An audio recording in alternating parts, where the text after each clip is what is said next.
তাহলে অর্থও আসছে না, তাহলে বন্ধুরা বুঝবেন আপনার উপর কেউ নজর লাগিয়েছে। এই বাস্তুদোষ, নজর দোষ সব কিছু আপনারা কাটাতে পারবেন, প্রচুর অর্থও আসবে আপনার জীবনে। এই কার্তিক মাসের অমাবস্যার তিথিতে কালী পুজোর দিন মহাকালী জাগ্রত হয় এবং অশুভ শক্তির বিনাশ করে। তাই এই কালী পুজোর দিন যে কোনো টোটকা বা উপায় করলে ফলাফল অত্যাধিক ভালো হয়। তাই আমি আজকে যে উপায়টি বলবো, আপনাকে বাড়ির বাইরে যেতে হবে না, আপনারা ঘরে বসেই উপায়টি করতে পারবেন।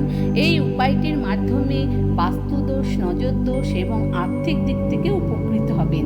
এই উপায়টির জন্য খুব সামান্য কিছু উপকরণ লাগবে, যেগুলো আপনাদের রান্নাঘরেই মজুদ আছে। তাহলে কী কী উপকরণ লাগছে বলে দিই। 7টি নিখুঁত তেজপাতা, 7টি নিখুঁত লবঙ্গ, 1টি বা 3টি কর্পূর।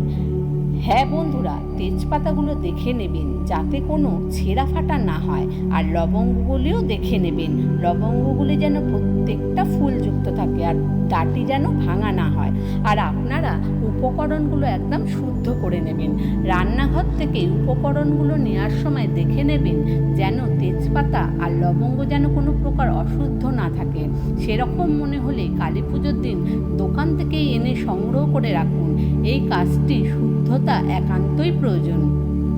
কালী পুজোর দিন সন্ধেবেলায় যেরকম আপনারা নিত্য সন্ধ্যা দেন, তেমন আপনারা নিত্য সন্ধ্যা অবশ্যই দেবেন।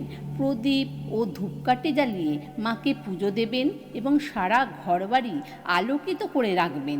কালী পুজোর দিন যখন সন্ধে দেবেন তখন ধুনো ধরাবেন, যেরকমভাবে নারকেল ছোবড়া দিয়ে ধুনোচিতে ধুনো ধরানো হয়। এরপর ধুনোর মধ্যে 7টি নিখুঁত তেজপাতা, 7টি নিখুঁত লবঙ্গ আর 1টি বা 3টি কর্পূর দিয়ে ধুনুচির মধ্যে ভালো করে জ্বালিয়ে দেবেন। আর দেখবেন কর্পূর যেন বিজোড় সংখ্যার হয়। যখন ধুনুচির মধ্যে জিনিসগুলো দিয়ে ভালো করে জ্বালাবেন, তার থেকে যে ধোঁয়া উঠতে থাকবে সেটি দিয়ে মাকে প্রথমে আরতি করবেন এবং আপনাদের বাড়িতে যতগুলি ঘর আছে প্রত্যেকটা ঘরে ওই ধুনুচির ধোঁয়া দেখাবেন।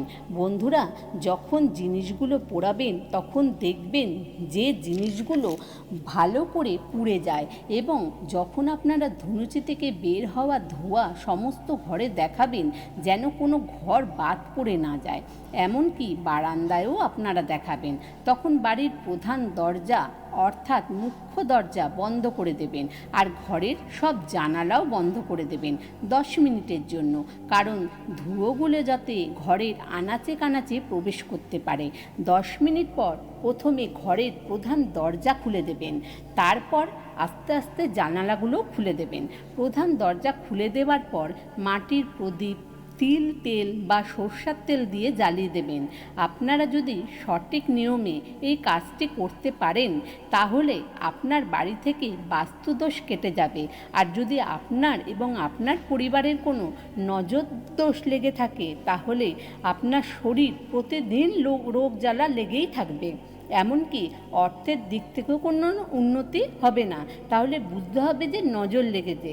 তাহলে আপনারা এই 3টি উপকরণ অর্থাৎ 7টি তেজপাতা, 7টি লবঙ্গ আর 1টি বা 3টি কর্পূর হাতের মুঠোর মধ্যে নিয়ে যার নজর লেগেছে তার মাথার উপর থেকে ক্লকওয়াইজ ঘুরিয়ে ধুনুচির মধ্যে দিয়ে ভালো করে পুড়িয়ে দেবেন। দেখবেন যেন আটপোড়া না থাকে, একেবারে পুড়ে ছাই হয়ে যায়। আর যদি প্রচুরভাবে নজর লেগে থাকে তাহলে এই কাজটি একইভাবে 5টি শনি ও মঙ্গলবার করতে হবে। আর বন্ধুরা, এই কাজটি করলেই আপনারা হাতে নাতে ফল দেখতে পারবেন। এর ফলে কাজে বাধা বিপত্তিগুলো দূর হচ্ছে আর শরীর স্বাস্থ্য ভালো হতে শুরু করেছে আর আপনার উন্নতিও হচ্ছে। আর বাস্তুদোষ ও অতিমাত্রায় রয়েছে, ভালোভাবে দূর করতে হলে এই একই জিনিস, একই নিয়ম আপনাদের 5টি শনি ও মঙ্গলবার করতে হবে, কিন্তু শুরু করবেন কালী পুজোর দিন থেকে। এবার বলে দিই কিছু কিছু সতর্কতা। প্রথমে আপনাদের এই কাজটি গোপনে করতে হবে। এই বাস্তুদোষ ও নজরদোষ কাটানোর জন্য যখন আপনি কাজটি করছেন তখন বাড়ির সদস্যরা জানলে কোনো অসুবিধা নেই, কিন্তু বাড়ির বাইরে যেন কোনো সদস্য না জানতে পারে। আর দ্বিতীয়টি হলো, সেদিন আপনি নিজে কোনো খারাপ কাজ করবেন না। সেদিন চুল দাড়ি নখ কাটবেন না। সেদিন নিরামিষ আহার করুন। আর আপনার ঘরে কোনো পশু পাখি এলে তাদেরকে খেতে দিন। পাখিদের কোনো শস্য বা ছোলা খেতে দিতে পারেন। আর কুকুরদের নিজে হাতে বানানো রুটি দিন। তাহলে আপনার যদি কোনো গ্রহদোষ থেকে থাকে সেটিও দূর হয়ে যাবে। বন্ধুরা, এই সব উপকরণগুলো যদি আপনি বাড়ি থেকে সমস্ত রকম উপায়গুলো করতে পারেন তাহলে সব দোষ আপনার কেটে যাবে। দীপাবলির দিন সব জায়গায় আলোকিত করে রাখতে ভুলবেন না। আর আপনারা যখন স্নান করবেন তখন সেই স্নানের জলে একটুখানি কালো তিল, একটু কর্পূর দিয়ে স্নান করতে পারেন। এতেও আপনার খুব শুভ হবে। তাহলে বন্ধুরা, আজকে এখানেই শেষ করছি। বন্ধুরা, কথাগুলো ভালো লাগলে লাইক করবে এবং শেয়ার করবেন। আর কমেন্টে জয় মা কালীর জয় লিখতে ভুলবেন না। ধন্যবাদ।